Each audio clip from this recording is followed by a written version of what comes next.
Welcome back to the Marvel podcast for gifted listeners. Hopefully you are now a better informed Marvel movie fan and you know a little bit more about movie rights and character rights. So now, if you've been a fan of the MCU, you know a few things about Iron Man. He wears an armored suit, he was kidnapped by terrorists, he's played by Robert Downey Jr. But you probably don't know about his struggle with alcoholism, his many love affairs, or the fact that Howard and Maria Stark aren't even his birth parents. This episode, we will cover this and so much more. I'm going to change up the structure of the episode a little bit. Where Phase 1, I'm just going to give a quick overview of the major characters in Iron Man's life. And then Phase 2, we will go over the history of the character, which will hopefully be a little more coherent with the knowledge of who's who from Phase 1. Now, let's get into Phase 1.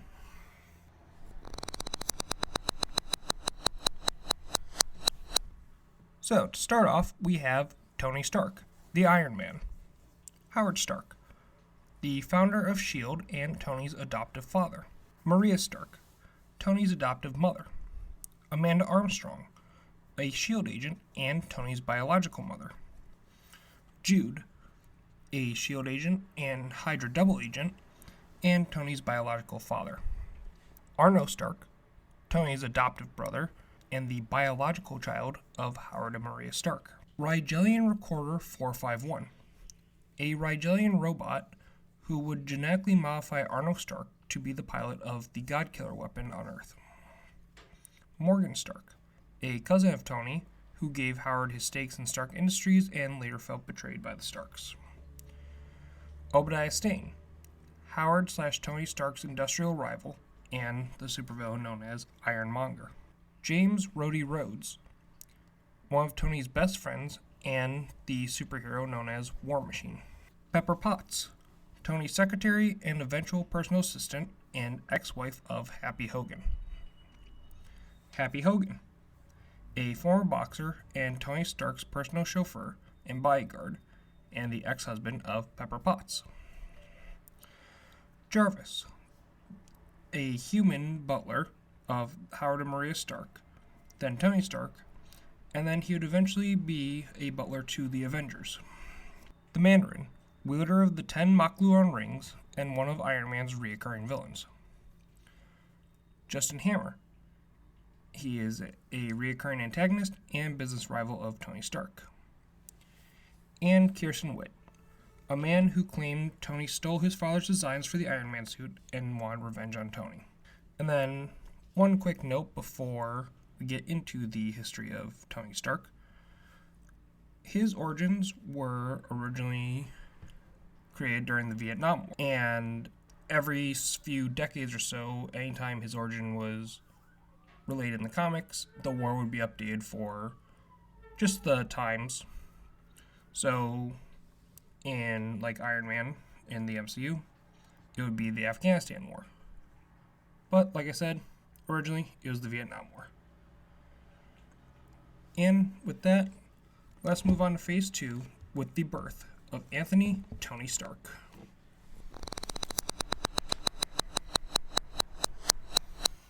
S.H.I.E.L.D. agent Amanda Armstrong fell in love with fellow agent Jude. They never reveal what his full name is, it's just Jude. And when the two were in love, at one point, Jude revealed to her that he was also a Hydra agent. The two would fight, Amanda would actually kill Jude, but this left her as a single pregnant woman. S.H.I.E.L.D. had set up a program for this for if any of their agents actually became pregnant. And they had a orphanage set up for this very scenario. Nick Fury wanted to put this child in the orphanage,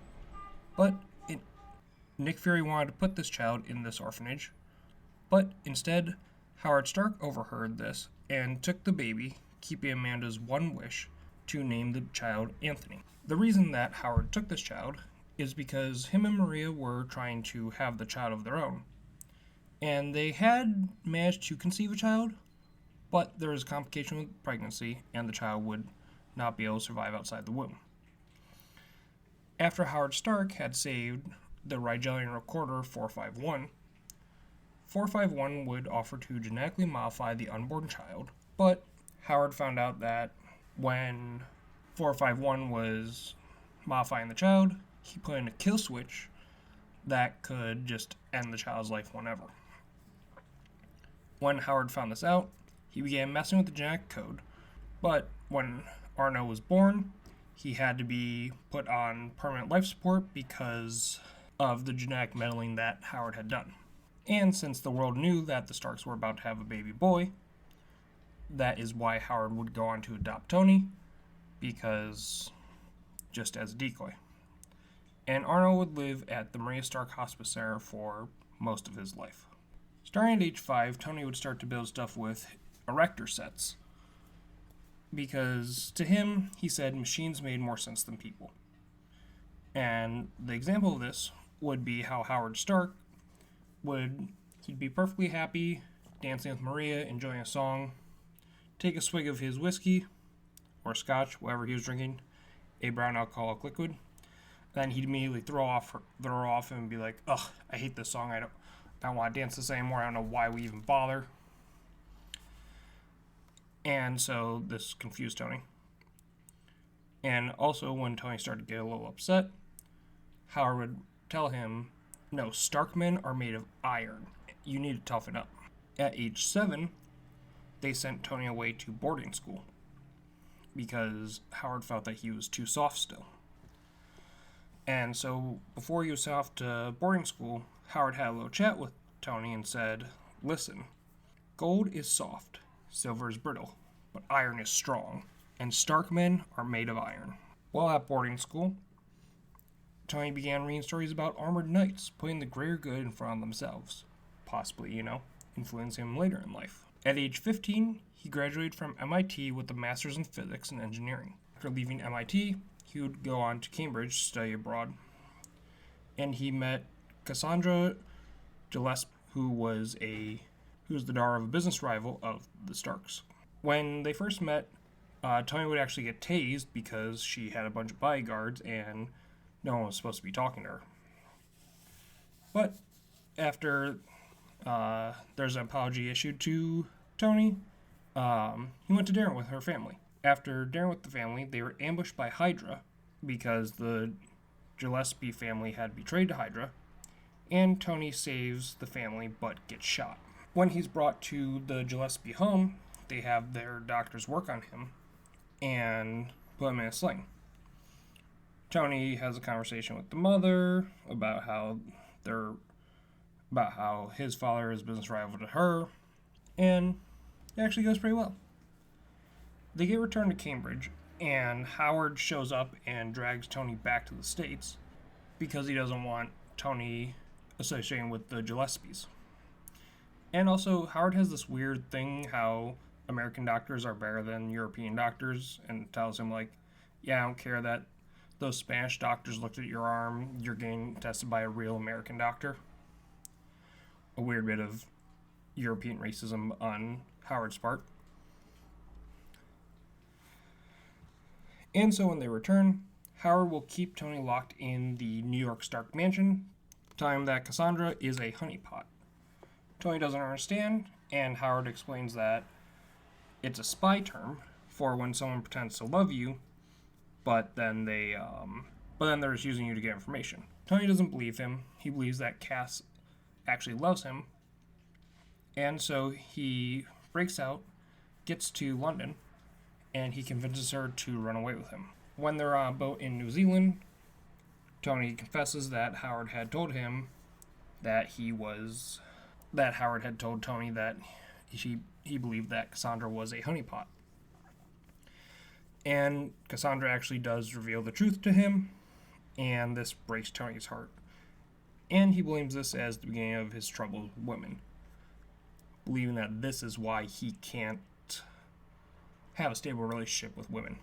After this, Tony starts to live kind of an erratic lifestyle, doing crazy hobbies like bungee jumping, skiing, skydiving. But everything came super easy to him, so he lost interest. Then shortly after this, the Howard and Maria die in a car accident. Unlike in the MCU, this car accident was due to faulty brakes in the car that they were driving. So, as one of the first acts that Tony does is he buys the car manufacturer that made that car, and he will fix the brake system just because he wanted to, because he was annoyed that this caused his parents' death.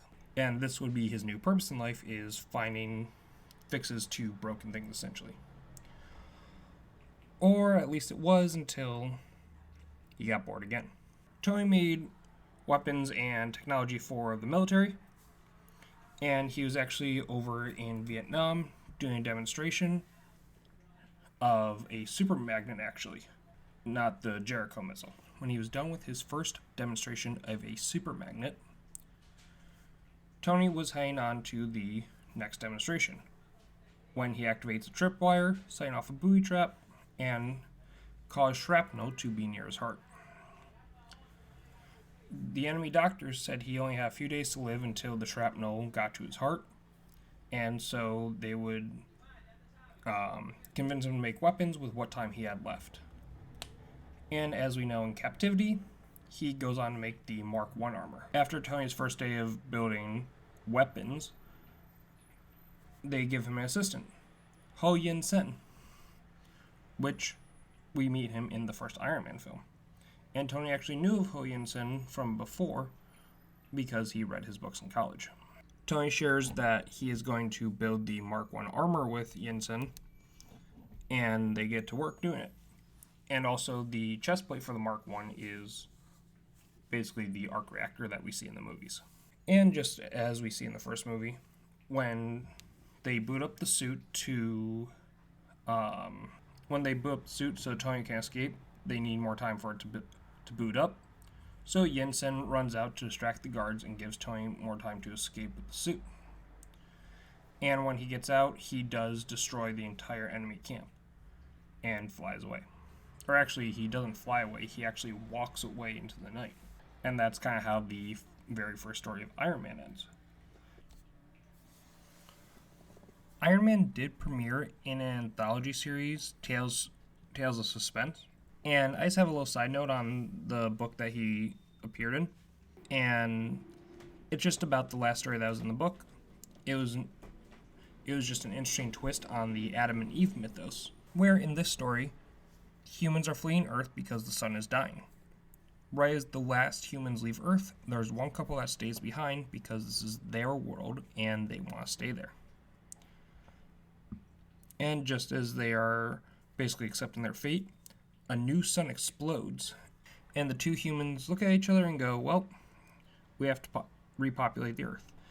And it's basically like, yes, Adam, we will do that. Yes, Eve, we shall. And it's just an interesting twist on the Adam and Eve mythos. And I know that doesn't have anything to do with Iron Man. It's just an interesting inclusion in Tales of Suspense 39, which Iron Man had debuted in. After Tony leaves the camp, he wanders into the jungles of Vietnam and comes across Colonel James Rhodes, aka Rhodey, who was fighting off the enemy, and Tony agrees that if he can get him out, like, Tony and Rhodey kind of make an agreement, if Tony gets him out, then Rhodey will keep quiet about the Iron Man suit. So when Tony returns to the United States, he redesigns the suit to make a layered chest plate so that he can keep his heart pumping, so that he doesn't have to wear the Iron Man suit all the time. And then he would make the suit public and made it known that the suit would be available for everybody, and it would be called the Human Machine. Shortly after, though, terrorists would try to steal the armor after Tony had announced it, and Tony wore the Iron Man armor for the first time as a battle mechanic, and decided that the public could not be trusted with this type of technology, which is a recurring theme throughout Iron Man's entire comic history, is that he believes the world cannot be trusted with his technology, which is something that is proven true time and time again. And also, the human machine would have helped make humanity the best that they could be, which we do see in a weird Scarlet Witch book where chaos magic runs rampant, and we kind of see a version of the world if Tony did make this sort of armor. And we also do see another version, not armor, but the extremis virus in the Superior Iron Man, which we will get to towards the end of the episode. So after Tony decides not to release the suit to the world, he is at a tennis match with Joanna Navina, and there's an attack. Joanna convinces Tony to don the Iron Man suit, and he does, and defeats the terrorist. And that's where the excuse of Iron Man as a bodyguard of Tony Stark came. And this is the excuse Tony was going to give at the end of Iron Man 1, before he said, nah, I am Iron Man. But after this, he does end his engagement to Joanna because he believes he cannot be a good husband. He soon lets Happy know that he is Iron Man, and he also starts to have feelings for Pepper, but before the two could engage in any sort of relationship, Happy and Pepper start a whirlwind romance, and at one point would be married. The first superpowered villain Tony would face is Anton Vanko, who has almost no relation to his counterpart in Iron Man 2, because in the books, Vanko is known as the Crimson Dynamo, who is basically like a Russian Iron Man, has a bigger suit, and would actually wind up being defeated by Tony. And in Iron Man 2, Ivan Vanko would be a weird amalgamation of the Crimson Dynamo and Whiplash, and also Kirsten Witt. The next big villain that Tony would face would be the Mandarin, who yields 10 magic rings that each have different abilities and powers, and are not like the 10 rings of the MCU. The reason that this was changed is because they didn't want the 10 rings from the comics to look like they were the Infinity Stones of the MCU. It's a weird thing, and actually the MCU version of the 10 rings has made its way into the comics now. After being the Mandarin, Tony would go on to become a founding member of the Avengers and donate the Manhattan Mansion to be the base of operation for the Avengers. And this would also be... And Jarvis would serve as the butler for the Avengers.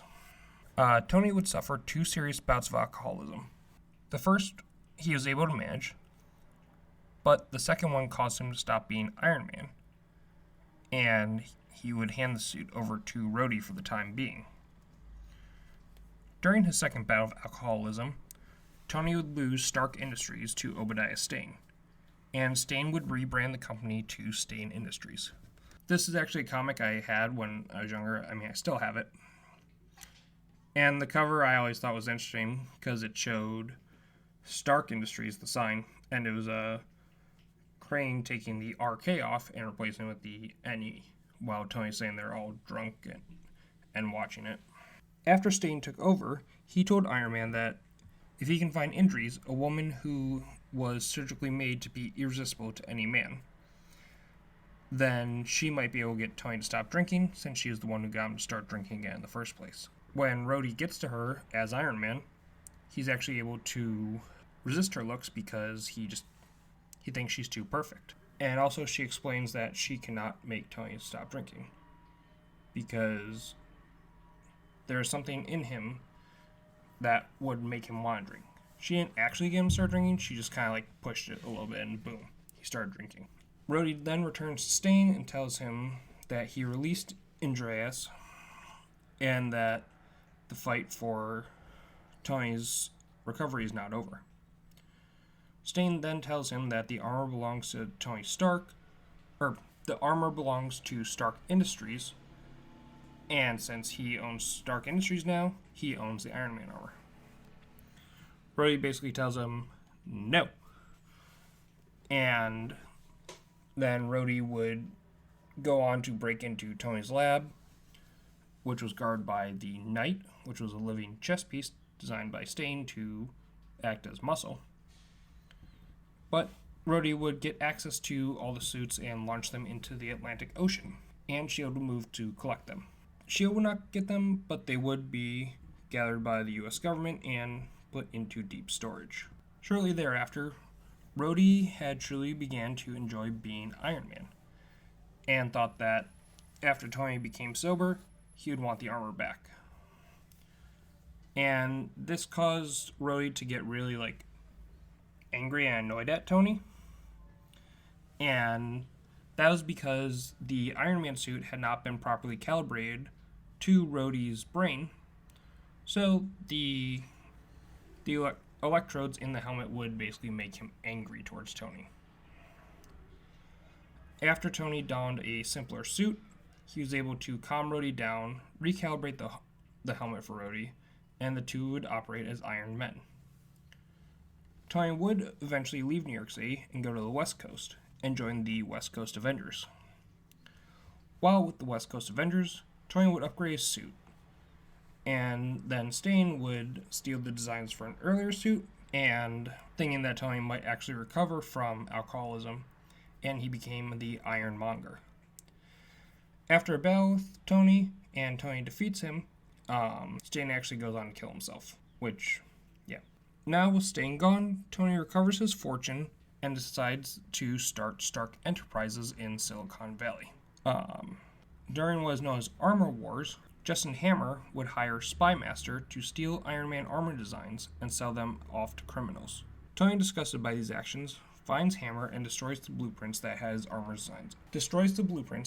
his armor designs on them. However, the government goes on to condemn Iron Man because of the actions similar to how they tried to condemn him in Iron Man 2.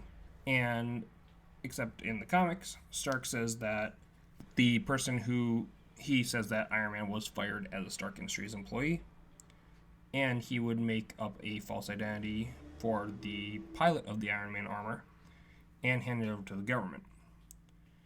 And then he would have the armor destroyed in a battle with the government, thus effectively killing the original pilot and so quote-unquote Iron Man. Tony would build a new, more sophisticated suit that even Spymaster couldn't hack, and he would tell the government that there is a new pilot in the armor. After this, there would be an old love interest that would shoot Tony, and for a while he would need the Iron Man armor to walk until they were able to install a microchip in Tony's spine to allow him to walk without the armor. But this biochip would cause degenerative nerve damage, and when Kirsten DeWitt showed up in Tony's life, he would use an organic virus to essentially kill Tony. Thankfully, the team at Stark International was able to put Tony in a cryosleep until they would use a neuron chip to restore Tony's body functions by implanting it in the back of his skull. And while Tony is out at this time, he kind of remembers dying, and this is when he relives his childhood, and reliving such things as Howard's abuse, going off to Cambridge, going off to MIT, all of that. Well, once they get the chip installed and they start running the program to restore Tony and get his brain to rewire and basically have biological functions again, Tony sees a light similar to when he was dying, and he goes to it and he starts to rewrite the biological way his body works. And he actually, on the screen that the Stark Industries employees were using, he says, "Hey, I'll take it from here. Miss me?" And during this time, Rhodey would serve as CEO of Stark International because of Tony's apparent death. When Tony did return, Rhodey was mad at him about faking his death and would take up the mantle of War Machine because he didn't want to be Iron Man anymore because he was just disgusted by that whole situation. Rhodey and Tony would get into conflict over some of Rhodey's actions as CEO, but after the two duked out in their respective armors, their friendship would be repaired.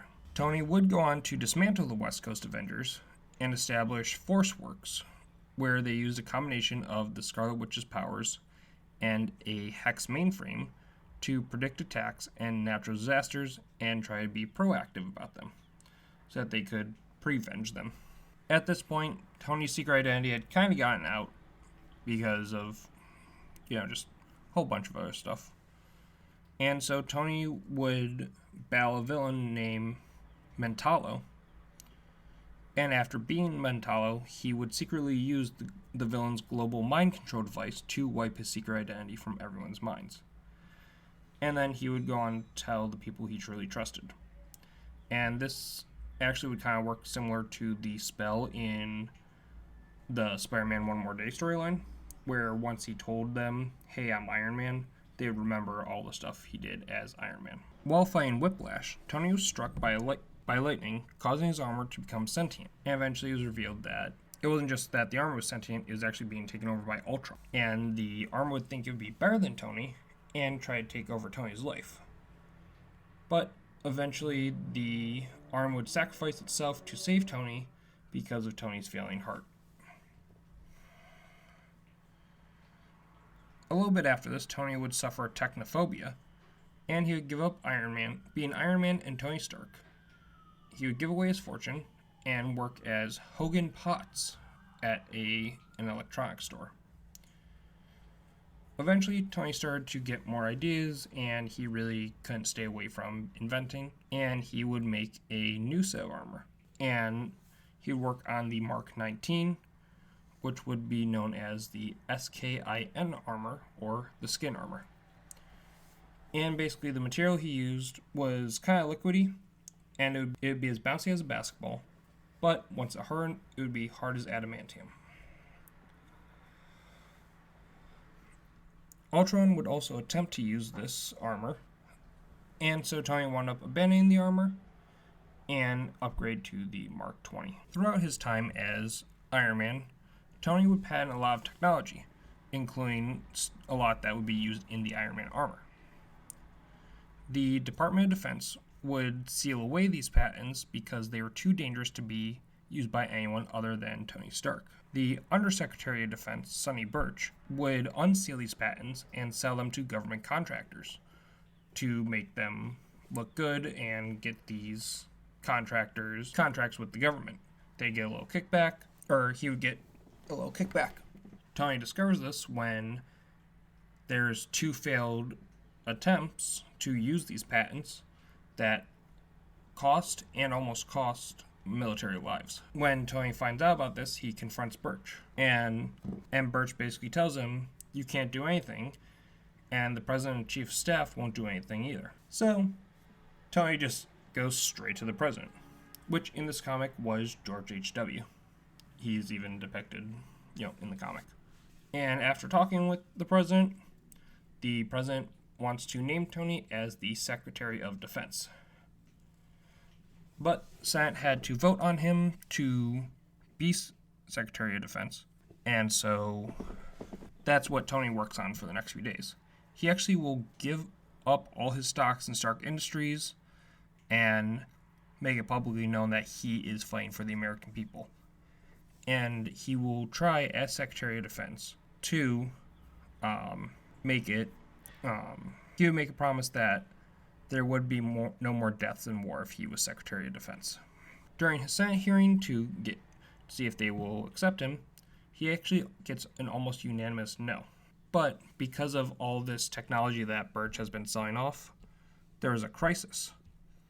And Burch was actually trying to sell off a bunch of old armor that had been recovered from earlier when Rhodey had launched all the armor into the ocean. And so Tony had left the hearing and went on to go save all the lives of these military people. He was able to actually connect to all the armors, remotely pilot them, and get everyone to safety. The Chief of Staff would explain to Tony that, yeah, you did lose the vote, but because they never actually got to finish the vote, they reconvened and re-voted. And because of Tony's heroic acts the day before, the Senate reconvened, re-voted, and confirmed Tony Stark as the 24th Secretary of Defense of the United States. Tony would serve as Secretary of Defense for an undisclosed amount of time, and it doesn't really state how long he served as Secretary of Defense. The only kind of timeline is that he's Secretary of Defense all the way up until he is sworn in as the director of S.H.I.E.L.D. The Avengers would be disassembled after the Scarlet Witch causes the deaths of Ant-Man, Vision, and Clint Barton's Hawkeye. And she also manipulated Stark into attacking Latvian ambassador in the UN. And then, an undisclosed time later, because of comics, there would be a breakout at the supervillain Supermax prison known as the Raft. And I've mentioned this breakout in pretty much every other character profile episode I've already done. And a bunch of villains break out, and a team of heroes is assembled. Tony then sees that the world does need the Avengers, and they create the new Avengers. And they would go on to use Stark Tower as their base of operations, like they do in a certain movie franchise. The MCU. The next thing that Tony has to deal with is the Extremis virus, which was developed by Maya Hansen and Dr. Aldrich Killian, that they had developed as part of a subsidiary of Stark Industries, trying to develop a new super soldier program. And they basically described it as microsurgery experimental robotics, and that's how people would be healed with the virus. In a battle with a terrorist, Tony would get injured and would be forced to use the Extremis virus on himself. When he had the virus in him, he realized he was able to control technology with his mind, and he would carry and modify this virus for years. Tony would soon learn about a government plan to enact a Superhero Registration Act, which would lead to the comic Civil War. And actually, at first, Tony was against it, but after a group of heroes known as the New Warriors mess up in a fight with a supervillain that killed 600 people, mostly children, Tony decides to be pro-registration, so that at least if there is a hero on the side of the government, that would hopefully stop the government from throwing the book at the heroes. He also saw as a way to do what he originally intended for the group known as the Illuminati, being able to see threats and stop them before they happen. He would convince Peter Parker, Spider-Man, to join his side and unmask himself to the public. This would lead to troubles that in Peter's life that you can hear about in the Spider-Man-centric episode. The Civil War would end when Captain America was assassinated by the Red Skull. After the Civil War, Tony would become director of S.H.I.E.L.D. at the suggestion of Maria Hill, because she thought that it would be a great way to piss off certain people, or Tony would do a great job. And during this, he was no longer acting as Secretary of Defense at this time. Tony's tenure as S.H.I.E.L.D. director was somewhat controversial within the world of 616. A good thing, he would form the Mighty Avengers, who would be run by Carol Danvers, Captain Marvel. After this, he would work with the Illuminati to exile Hulk, which, even though he didn't order this as S.H.I.E.L.D. director, is still under his reign as S.H.I.E.L.D. director. When Tony then builds the Hulkbuster armor, just in case the Hulk ever did return to Earth. Well, the Hulk did return, and he wanted to take his revenge first on the Illuminati, the ones who had sent him away. So Tony would don the Hulkbuster armor, and him and Hulk would duke it out and actually destroy most of New York City. Hulk would take Tony to a stadium where the rest of the heroes were, and then with a combination of the Hulkbuster and other heroes, including Sentry, as well as a space laser that Tony installed, the Hulk was able to be subdued. After this, Tony would pull money from many sources, including S.H.I.E.L.D., to rebuild Avengers Tower and most of New York City from this battle between him and the Hulk. While Stark is acting director, the secret Skrull invasion takes place, and Tony was put out of commission when an alien virus clashed with the Extremis virus and left him near crippled, and having Black Widow needing to defend him. When the war with the Skrulls was over, and won by the heroes, the President of the United States, who is now Barack Obama, stripped Tony of his position as director of S.H.I.E.L.D. and disbanded S.H.I.E.L.D. because of this. Now Tony has suffered a great loss. His technology was non-functional, his corporations were in dismay, he had many new enemies, and little to no allies willing to help him with any problems. And if this was not bad enough, the president also would disband the Avengers and handed the Avengers initiative over to Norman Osborn to run. And this is when we would get the Dark Avengers. Tony would use what he had of his failing extremis powers to actually wipe the database of the Superhero Registration Act, so that Norman Osborn would not be able to access any of the information about the heroes. Tony would then flee, and Norman would gain access to all of Tony's armors, and he would suit up as the Iron Patriot. Tony would go to Atlantis, he'd battle Namor, he'd win. After he escaped Atlantis, Norman put a bounty on his head, and this would cause Tony to flee to Saigon and find the original lab that he had been trapped in all those years ago when he had built the Mark I armor.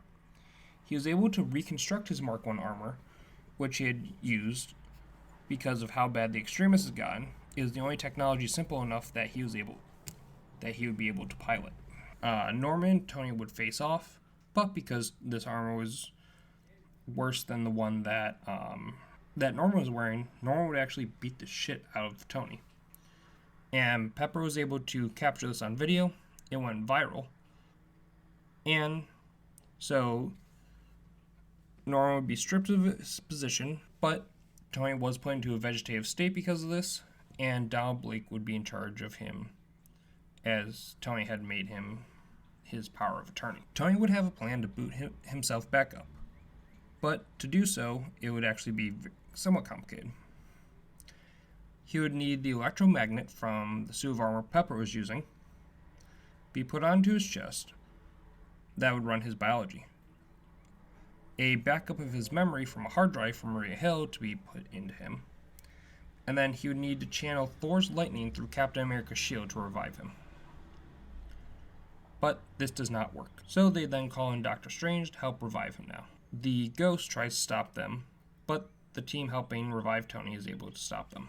When the transplant was complete, it was realized that the backup memory Tony had was incomplete, and Tony actually had no memory of anything that had happened up to, including, and after Civil War.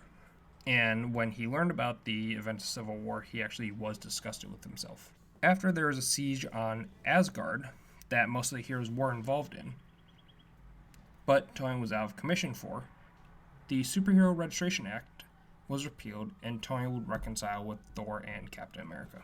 Tony would build new armor with the help of Mr. Fantastic and start a new company called Stark Resilience, which would not do any arms deals and would work using repulsor technology to help the citizens of the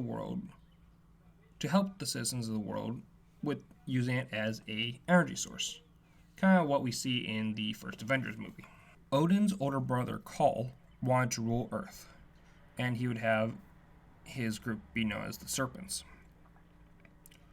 During this takeover, the citizens of Paris had been turned into stone, and this caused Tony to act. Tony tried to defeat one of Kull's allies and found he just couldn't do it.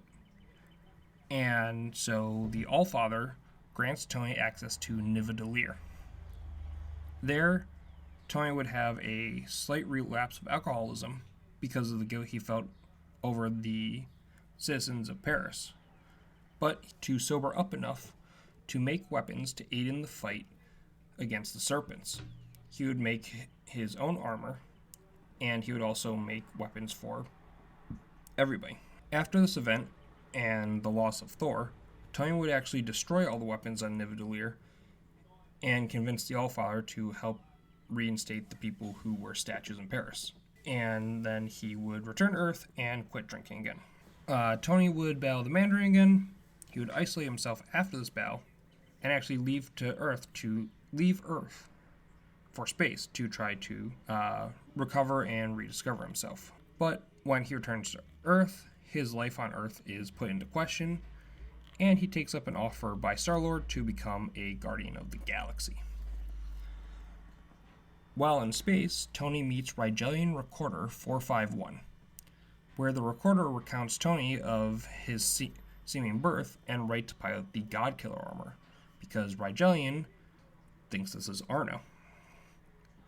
Except Arno didn't know that this was not Arno, that this was Tony, and the Rigelian Recorder actually forced Tony to pilot the Godkiller because he believed Tony to be the pilot that he had engineered all those years ago. But when Tony couldn't pilot it, the Rigelian recorder would destroy his consciousness and the God-Killer armor. Tony was able to escape this and went back to Earth to find out who was supposed to be the pilot of the God-Killer armor. When he returned to Earth, he discovered Arno Stark, his adopted brother, who had been hidden away all these years, and informed him that Recorder 451 was no longer a threat to him, and now he was free to have a life. And the two would work to build a better world. Arno would eventually use the technology of the day to fix the regenerative disease that he had been cursed with, and he'd be able to function as a normal human being. After this, Tony would go on to become the superior Iron Man, which is who people thought might show up in Multiverse of Madness, played by Tom Cruise. And honestly, Tom Cruise could pull off the psychopath that was the superior Iron Man. After a fight involving Scarlet Witch and Doctor Doom and a Red Skull with the brain of Charles Xavier, there is a mortal inversion spell cast, changing the morals of anyone caught in it. When Doom and the Scarlet Witch cast a re-inversion spell, Tony had protected himself using a shield, and now he was just a total piece of shit.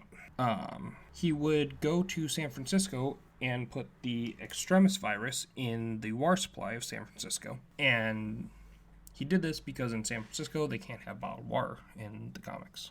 The Extremis virus in the water would be Extremis 3.0 and make everybody super mild level beautiful. However, after a day free trial, the Extremis app would tell everybody they had to pay $9.99 to keep their beauty and keep the Extremis virus working in their body. When Pepper finds out about this, she activates a failsafe, which was created in case Tony ever went bad, which was an old suit of armor with consciousness before Tony's morals had switched. It was one that was about 8 years previous. While the suit got caught up on modern times, Tony would fight Daredevil, and Tony would use a specific form of Extremis to fix Matt's eyesight as a way to try to get him to be on his side of the Extremis debate. Matt refuses, and when he confronts Tony again, Tony traps him in his armor and delivers electroshock to Daredevil, rendering him out of commission and stopping that one adversary. Pepper would try to stop Tony, but Tony would ultimately manipulate her and destroy the backup of himself and leave Pepper defeated. Pepper would, however, use a giant news conglomerate that she had bought out from under Tony to show the truth about Extremis and at least take that down. Incursions would start to begin and start to damage Earth 616, and the Illuminati would work to stop them.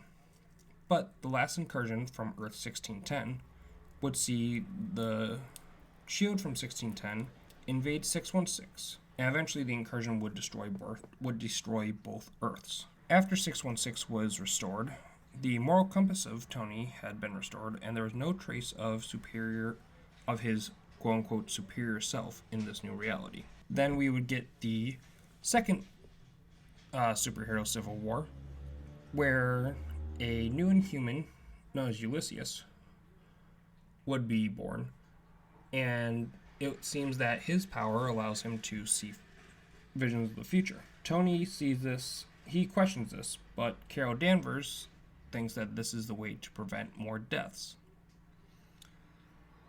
So Carol would take the word of Ulysses, and they would go try to stop the rest before they happen. One of which being Thanos, and she would take Rhodey with her, and Rhodey would actually die from this, and from Thanos playing his fist through Rhodey's stomach and guts. Tony and Carol would clash, and basically this civil war would end when Ulysses' powers basically manifest past human understanding, and he goes off space to become a Celestial. Tony would die shortly after this. Doctor Doom would take over as Iron Man, using the moral compass of Tony to try to do good in the world. Tony would have his AI consciousness seek out Riri Williams and instruct her on how to be a new hero. which is how we get Ironheart, because Riri had an affinity for building suits, and Tony thought that she would be a good successor. Tony and Rhodey's bodies would be reconstructed cell by cell, and they would be resurrected. Rhodey actually took a bit to pilot the War Machine armor again, because he had PTSD from when Thanos killed him. So Tony actually buys him a really big tank that he gets to drive. Iron Man would establish new Avengers, and their base would be in the corpse of a Celestial. But Tony would be worried about his humanity because of the reconstruction. He would wind up having a battle inside his own consciousness, and he would actually work with an AI version of his mother to escape and gain control of his body again. Arno would take over Stark Unlimited, since the reconstruction pod used to bring Tony back to life was designed by him, meaning that Stark is technically his property, and so are all of his assets. Arno would try to combine human and robots into one species, but this was stopped by Tony. But Arno wasn't done. After Tony's consciousness was put into a new bioengineered body from the DNA of his parents, Tony would stop Arno once and for all with a virtual suit of armor, and then Tony would convert the armor Arno was wearing into a life-sustaining suit for Arno to live in. Tony would try to distance himself and wear a retro-style Iron Man armor, and he would work with former Avengers ally Hellcat to be a better crime fighter. But shortly after, Tony would gain the power Cosmic, and this would help him in the King in Black Symbiont War. After the Symbiont King is defeated, Tony would use the blueprint of his powers Cosmic to awaken the Celestial that had been the Avengers' main base, and the Celestial would go on to judge the entire planet in the crossover event known as Judgment Day, which I do plan to do a full episode on because that is a very interesting modern crossover episode. And I have mentioned this in the Spider-Man episode because it was a cool thing that happened in that episode, or in that event with Spider-Man. After Judgment Day, the human supremacist Fei Long would stage a hostile takeover of Stark Unlimited and use the tech that was at his disposal to make Stark Sentinels, which were basically Iron Man armor with Sentinel mindsets. If you do not know, Sentinels are mutant-killing robots. Tony would ally with Emma Frost and eventually, quote-unquote, marry her to be able to probe Fei Long's mind. Tony would then find out about a new material known as Mysterium that was near indestructible, was immune to magic, and could even stop spider sense. Tony would then go to Nidavellir again with Ironheart, and they would forge Mysterium ships, as well as a set of Mysterium armor and a Sentinel Buster armor. After this, Tony would try to continue his relationship with Emma Frost, but she politely declined.